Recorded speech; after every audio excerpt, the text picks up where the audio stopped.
محمد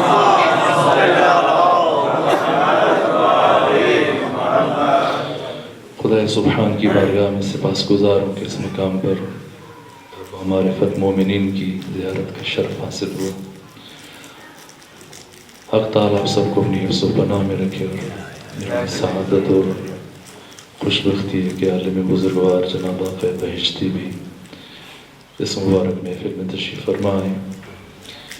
سزاوار اور مناسب یہ تھا کہ وہ بیان کرتے اور بلکہ علماء ماشاءاللہ بڑی تعداد میں، تو بے ادبی ہے قطعاً، لیکن اب بات شروع ہے تو اس کو انجام تک پہنچانا لازم ہے۔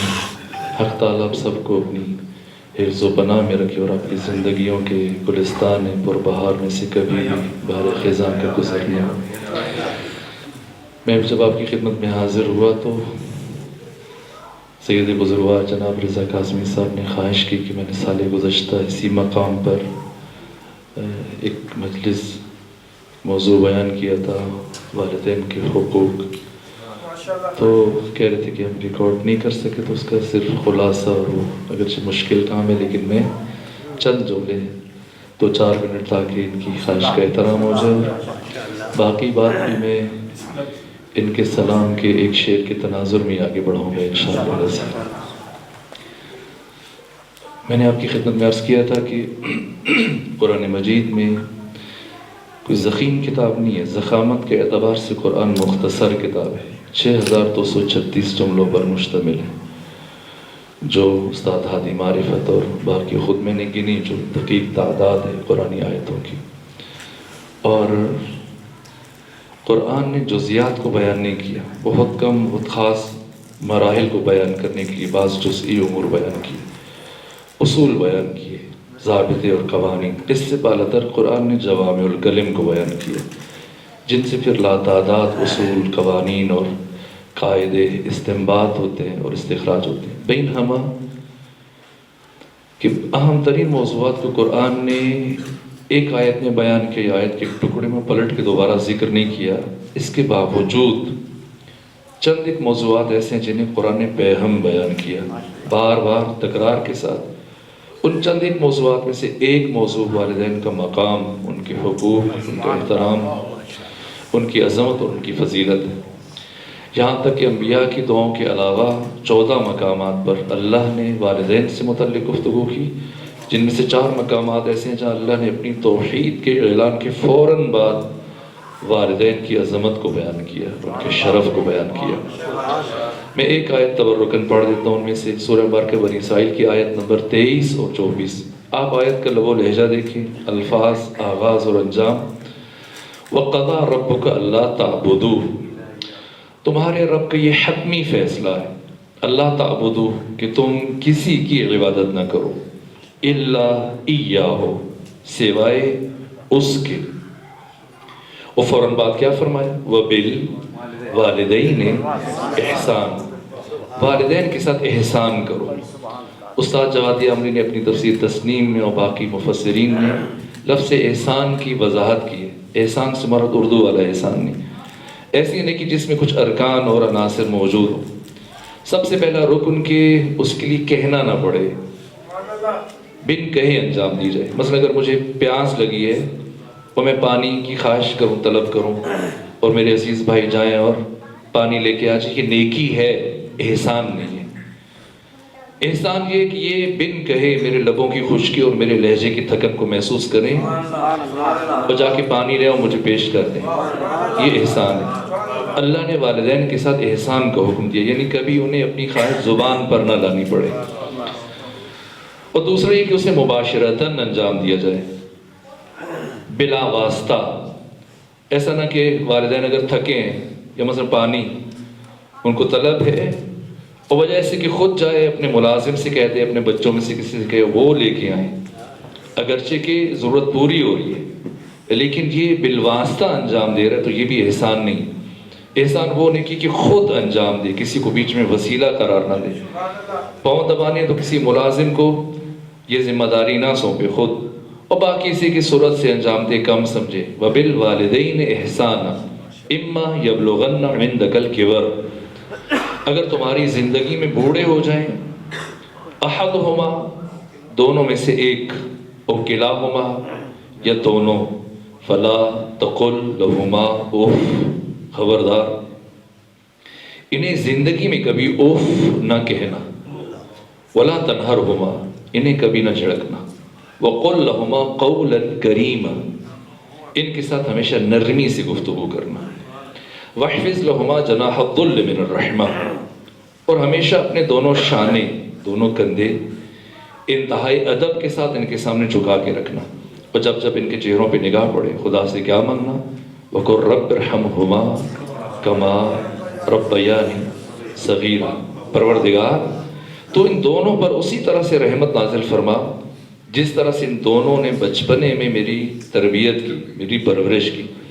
پہلا سوال جو میں نے عرض کیا تھا آپ کی خدمت میں کہ والدین کی اطاعت کیوں واجب ہے، اس کا جواب عرض کیا تھا خود امام چہارم کے نورانی کلمات کے تناظر میں۔ اور دوسرا سوال جو آپ کی خدمت میں عرض کیا تھا کہ جب اللہ اپنی اطاعت کا حکم دے رہا ہو، والدین کی اطاعت کا، اور یہ اطاعت اگر آپس میں ٹکرا جائے، چونکہ صرف 14 کی اطاعت میں اور اللہ کی اطاعت میں وحدت پائی جاتی ہے، کیونکہ ان کی مشیت میں وحدت ہے، وما تشاؤون الا یشاء اللہ، باقی کسی بھی انسان کی بات اللہ کی چاہت سے ٹکرا سکتی ہے، اللہ کچھ اور مانگے والدین کچھ اور، تو کیا کیا تھے یہاں میں نے قاعدہ اور قانون آپ کی خدمت میں عرض کیا تھا۔ اور تیسرا سوال یہ تھا کہ اگر خود والدین کی اطاعت آپس میں ٹکرا جائے تو یہاں پر اللہ نے اور دین نے 4 امتیاز اور حق باپ کو دیے، اس میں ماں شامل نہیں ہے، اور ایک حق ماں کے لیے جس میں باپ شامل نہیں، یہ تیسرا سوال۔ اور پھر میں نے 80 حقوق میں سے کچھ بیان کیے تھے آپ کی خدمت میں، جن کا 40 کا تعلق دنیا سے اور 40 کا تعلق والدین کے دنیا سے چلے جانے کے بعد سے۔ یہ 80 حقوق کن والدین کے لیے ہیں؟ اگر کسی کا باپ گنہگار ہے، یہ سے بڑھ کر غیر مسلم ہے، اہل کتاب یا مشرک کافر ہے، تو کیا اس کی اطاعت بھی لازم ہے؟ مثلا اگر وہ کسی مستحب کام سے روکے تو کیا روکیں گے؟ تو یہاں پر میں نے قانون عرض کیا تھا ختمی مرتبہ میں، یہ ارشاد فرمایا جسے امام ابن حجر اسقلانی نے فتح الباری جو صحیح بخاری کی معتبر ترین شرح مانی جاتی ہے اور پسندیدہ ترین، اور ہمارے ہاں ابو جعفر یعقوب کلینی نے بھی اس حدیث کو بیان کیا کہ 3 چیزوں میں کافر اور مسلمان کا فرق نہیں ہے۔ پہلی چیز وعدہ، مسلمان سے کرو تب بھی نبھانا واجب ہے، کافر سے کرو تب بھی نبھانا واجب ہے۔ دوسری چیز امانت، کافر کی امانت تو تب بھی اس کی پاسداری واجب ہے، مسلمان کی تب بھی، اور تیسری چیز والدین، فرق نہیں ہے۔ پھر یہ سوالات کہ کیا کوئی انسان مستثنا ہے، تو عرض کیا تھا کوئی صحابی بھی مستثنا نہیں، کوئی شہید مستثنا نہیں، کوئی نبی مستثنا نہیں ہے۔ یہاں پر جناب یوسف علیہ وآلہ نبینا علیہ تحید و ثنا کی مثال میں نے آپ کی خدمت میں عرض کی تھی، اور پھر اس کے بعد کے مراحل۔ تو میں اس جملے پر تاکہ امتثال امر ہو جائے، ان کی خواہش پوری ہو جائے، خلاصہ یہ کر رہا ہوں، جتنا اس موضوع کو میں نے پڑھا اور ایک عرصے سے میں وقتاً فوقتاً جتنی توفیق ہوتی ہے میں پڑھتا رہتا ہوں، ساتھ چیزیں محفوظ بھی کرتا رہتا ہوں، تو جو میں سمجھا ہوں احادیث قرآن اور آیات قرآن کا خلاصہ کروں اگر ایک جملے میں، تو یہ کہ اگر کوئی انسان یہ چاہتا ہے کہ اسے طول عمر نصیب ہو، اور چاہتا ہے کہ اس کی زندگی میں خوشی ہو، اس کی زندگی میں لذت ہو، اس کی زندگی میں برکت ہو، اس کے رزق اور مال میں برکت ہو، اگر کوئی چاہتا ہے کہ اسے حادثاتی موت نہ آئے، اگر یہ چاہتا ہے کہ اسے مرنے سے پہلے توبہ کی توفیق ہو، اگر چاہتے کہ اس کی اولاد خود اس کی مطیع اور فرمانبردار ہو، اگر چاہتے کہ مرنے سے پہلے اس کو توبہ کی توفیق حاصل ہو جائے اور سکرات موت کی سختیوں سے بچے اور حساب و کتاب اور قبر اور برزخ کی مشکلات اور مراحل، اگر کوئی چاہتا ہے کہ جنت میں انبیاء کا ہم نشین بنے اور اسے شفاعت محمد و آل محمد نصیب ہو، تو اس کے لیے سب سے بڑا عمل اور سب سے بڑا نسخہ والدین کی اطاعت اور والدین کی فرمانبرداری ہے۔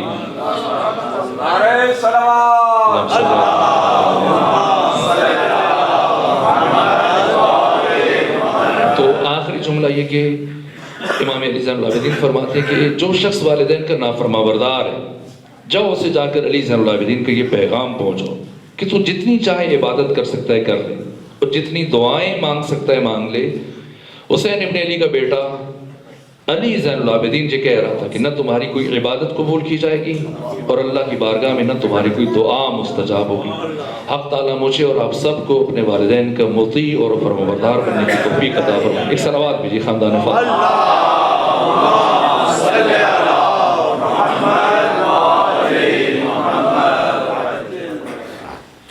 پچھلا موضوع اور یہ جملے آپ کی خواہش کے احترام میں عرض کی، تو میں دوسرے جملہ بھی جہاں پہ گفتگو، وہ بھی آپ کے سلام کا تقریباً ہر شعر ہی بہترین تھا، لیکن مجھے ایک شعر بہت اچھا لگا جس انہوں نے آخر میں دوبارہ سے اس کا ایک ٹکڑا پڑھا، وہ یہ کہ صورتیں رٹ کے حافظ بننا آسان ہے، لیکن نیزے پہ قرآن سنانا کتنا مشکل ہے۔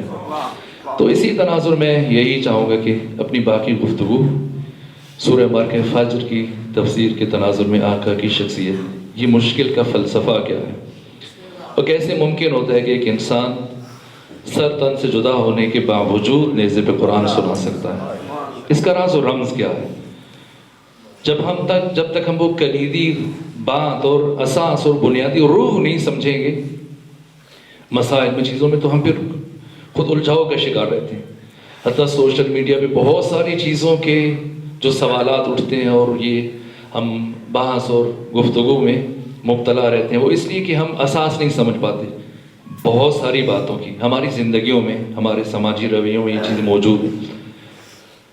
مثلا جب انسان فضائل پڑھتا ہے آقا سرور و سالار شہیدان امام حریت، امام عزت اور امام انقلاب، سرور و سالار شہیدان حسین ابن علی علیہ الہ تحید السنا سے متعلق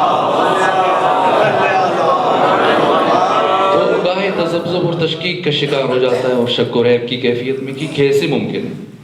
مثلا اب کامل الزیارات میں یہ جملے ہیں کہ جب کوئی شخص جا کر آقا حسین کی زری پہ زیارت حسین پڑھتا ہے اور قبر حسین پر ہاتھ رکھتا ہے یا آپ کی زری کو چھوتا ہے، لمس کرتا ہے، تو اللہ عرش سے ظاہر حسین سے یہ گفتگو کرتا ہے۔ اس وقت انسان سوچتا ہے یہ کیسے ممکن ہے، لیکن اس کا راز ہم سمجھنے کی کوشش کریں گے خود قرآن حکیم کی آیات کے تناسب میں۔ یا عبدی استانف عملک، اے میرے بندے جاؤ نئے سرے سے اپنی زندگی کا آغاز کر۔ قد صرت اليوم كيوم ولدتك امك، آج تمہاری حالت وہ ہے جیسے تو دنیا میں آیا تھا اپنی ماں کی گود میں۔ اتنا پاک کیسے ہو سکتا ہے انسان صرف حسین کی زری کو چھونے سے؟ کیوں امام صادق کے پاس ایک ظاہر آتا ہے، ایک حاجی آتا ہے آپ کے اصحاب میں سے کہ فرزند رسول مجھے 29 حج کی توفیق حاصل ہوئی، آپ دعا کریں کہ اللہ مجھے ایک اور حج کی توفیق عطا فرمائے تاکہ پورے 30 ہو جائیں۔ ہماری طرح کا کوئی شاید فرد ہوتا تو وہ ہاتھ اٹھا کے دعا کر دیتا، لیکن فرزند رسول امام صادق نے استفسار کیا، تم نے 29 حج تو کر لیے، کیا ابھی تک تو میرے جد بزرگوار حسین ابن علی کی زیارت کے لیے گیا یا نہیں گیا؟ کہنا وہاں نہیں جا سکا۔ تو حضرت کے چہرے پر برہمی کے آثار ظاہر ہوئے اور ناراحتی کے ساتھ فرمایا کہ تجھے کیا ہو گیا، تو اس حسین کی زیارت کے لیے نہیں جاتا کہ اللہ فوق عرش سے جس حسین کی زیارت کرتا ہے۔ کیا راز ہے اس کا کہ حقیر ترین شے جسے ہم درخورد اتنا نہیں جانتے، جسے ہم پاؤں تلے رونتے ہیں، مٹی جس کا کھانا بھی حرام ہے، لیکن یہی مٹی اور خاک جب حسین ابن علی کے ساتھ منسوب ہو جائے، ورنہ انبیاء کی قبروں کی مٹی بھی کھانا حرام ہے، لیکن حسین ابن علی کون ہے کہ جن کی خاک قبر کھانا نہ فقط جن کی مباح ہے بلکہ اللہ نے اسے انسانوں کی شفا قرار دیا۔ یہ حسین کون ہے اور اس عظمت کا راز کیا ہے کہ حقیر ترین اور پست ترین اشیاء، چیزیں جیسے یہ آنسو، جب ہم اپنے گھر میں کسی کی یاد میں یہ اشک اگر آنکھوں سے جاری ہو جائے اور ہم رو دیں تو ان کی کوئی ارزش نہیں ہے، اہمیت نہیں ہے، یہ ہدر ہے، بیکار ہے، کوئی بھی قیمت نہیں ہے۔ لیکن یہی آنسو اگر امام حسین علیہ السلام کے ساتھ منسوب ہو جائے تو ان کی قیمت کم از کم جنت بن جاتی ہے۔ تو اس عظمت کا راز کیا ہے؟ حسین کون ہے؟ کیوں ختمی مرتبہ آپ کو اپنے دوش مبارک پر اٹھا کے چلتے تھے مدینے گلیوں میں؟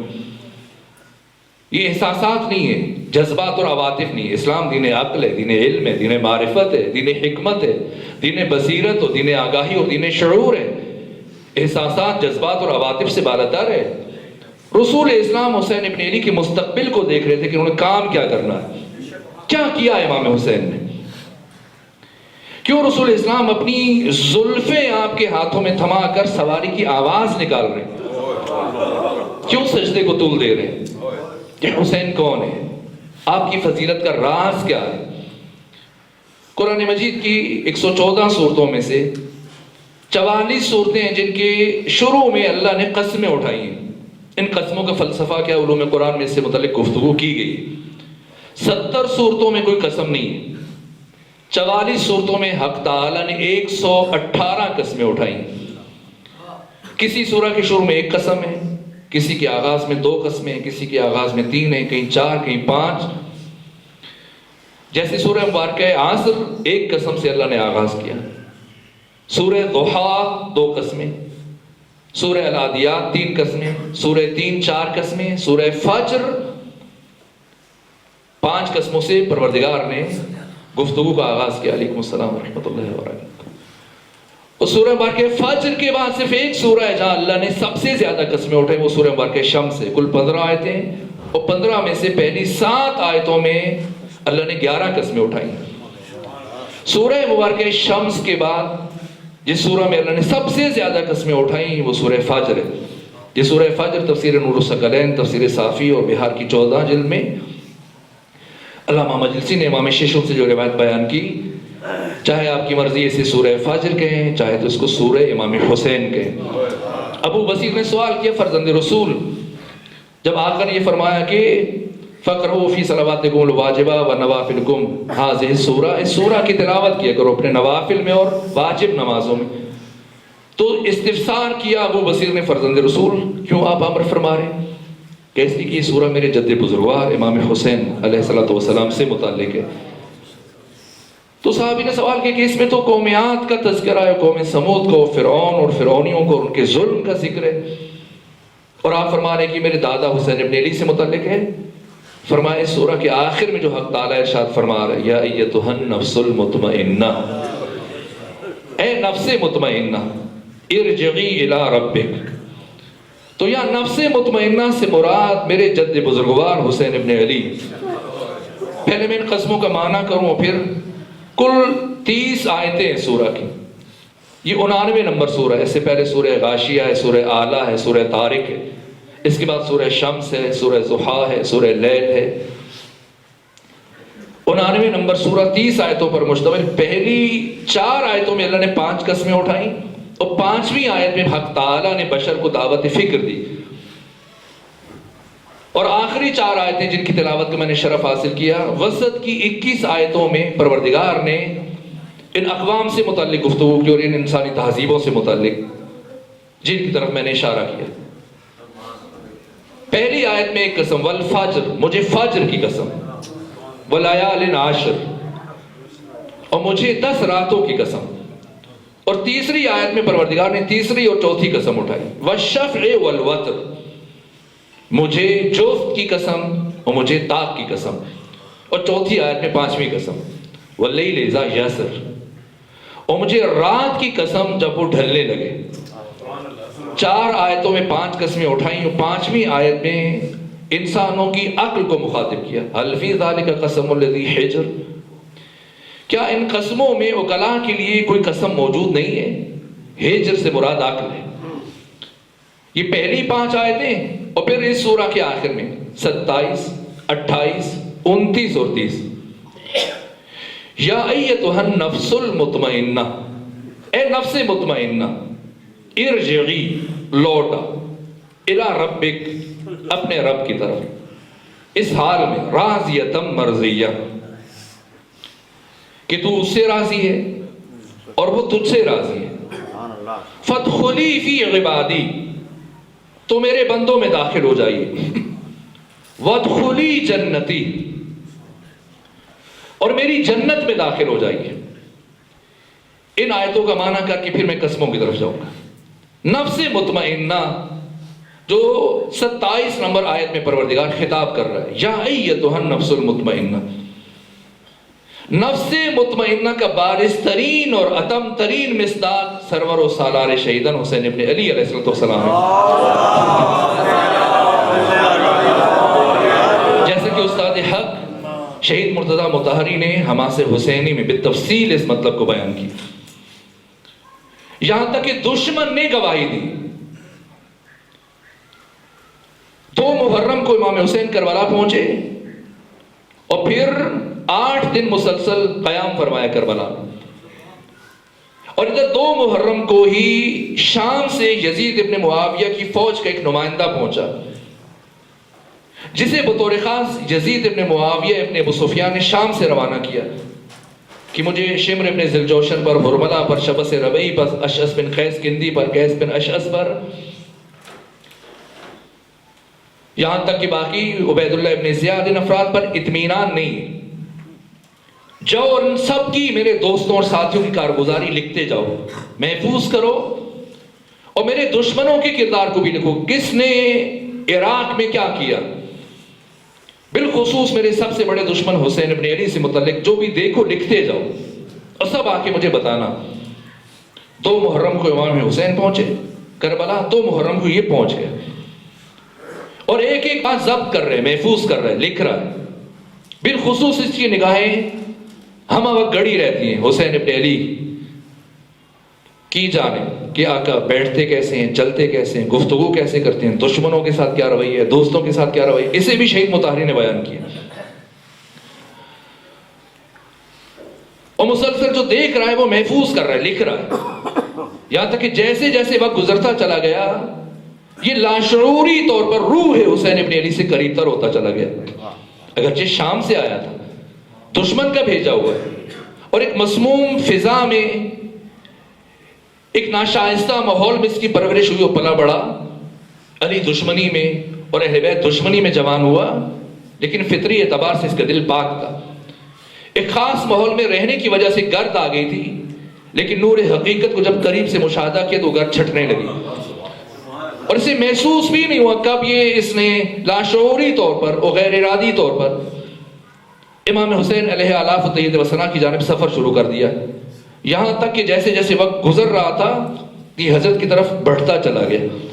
اور جب روز عاشور آیا اور حملہ آخر کے بعد یوسف فاطمہ زین فرس سے زمین پر آئے، اور اب جب اس کی نگاہ پڑی تو اس نے محسوس کیا کہ اب حسین ابن علی کچھ دیر کے مہمان ہیں اور زخموں سے چور ہیں. تو اب اس نے کچھ سوچا اور یہ عمر ابن سعد کی طرف بڑھا. شہید مطہری نے لکھا یہ واقعہ. عمر ابن سعد کے قریب پہنچا اور اس سے کہا کہ اے عمر ابن سعد، مجھے اتنی اجازت دے کہ میں اس زخمی کو 2 گھونٹ پانی پلا دوں. اس نے تعجب سے استفسار کیا کہ تو یزید کا بھیجا ہوا ہے اور حسین کا دشمن ہے، تو یزید کے دشمن کو پانی پلانا چاہتا ہے؟ تو اس نے کہا ڈرو نہیں، گھبراؤ نہیں، میں جا کر یزید کے سامنے تمہاری شکایت نہیں کروں گا، اور وعدہ کرتا ہوں مال دنیا میں سے جو کچھ میرے پاس موجود ہے سب تمہیں دے دوں گا. اس نے تعجب سے پوچھا کہ تو ضمانت جاری کر رہا ہے اور مال دنیا جس کی خاطر ہم سب اکٹھے ہوئے یہاں پر، تو اسے ہاتھ اٹھانے کے لیے مجھے دینے کے لیے تیار ہے، تجھے کیا فائدہ؟ کہ میں کئی دن سے اس انسان کو بہت قریب سے دیکھ رہا ہوں، اور آج اس انسان کے چہرے پر جو طمانینت دیکھ رہا ہوں، اطمینان دیکھ رہا ہوں، اور اس کے چہرے پر جس نورانیت کو مشاہدہ کر رہا ہوں، مجھے یقین ہو چلا ہے کہ اللہ کا انتہائی خاص بندہ ہے. اور اگر میں 2 گھونٹ پانی لے جاؤں اور یہ پانی کا جام میرے ہاتھ سے قبول کر لیں اور ایک نگاہ کرم مجھ پر ڈال دیں تو مجھے یقین ہے کہ اللہ میرے تمام گناہوں کو درگزر فرمائے گا اور پروردگار جنت کو میرے اوپر واجب قرار دے دے گا. کہ جاؤ میں اجازت دیتا ہوں. اب یہ گیا، جام اٹھایا، شط فرات کی طرف دوڑا، پانی کا جام بھر کے لایا. تو جتنی دیر میں یہ پانی بھرنے کے لیے گیا اور واپس موڑا، یا تو عمر ابن سعد نے اشارہ کیا شمر ابن ذوالجوشن کو، یا خود شمر ابن ذوالجوشن نے اتنی دیر میں سر امام حسین کو آپ کے تن سے جدا کر دیا اور آقا کا کٹا ہوا سر آپ کے سینے کے اوپر رکھ دیا. لیکن جو عجیب بات ہے، جس کے لیے یہ بات میں نے آپ کو زحمت دی، یہ یزیدی فوج کا رپورٹر اپنے ہاتھوں میں پانی کا جام لیے ہوئے مسلسل امام حسین کے کٹے ہوئے سر کی طرف بڑھ رہا، اور قریب پہنچ کر اس نے پانی کا جام حضرت کے کٹے ہوئے لبوں کے ساتھ لگا دیا اور پانی زمین پر گرنے لگ گیا. اور عمر ابن سعد چلایا کہ یزیدی فوج کے رپورٹر، کیا کبھی کٹے ہوئے سر نے بھی پانی پیا ہے؟ جب اس نے یہ جملہ سنا تو حیرت سے مڑا اور کہا کہ واللہ لقد شغلتنی نور وجہہ عن فکرت قتلہ،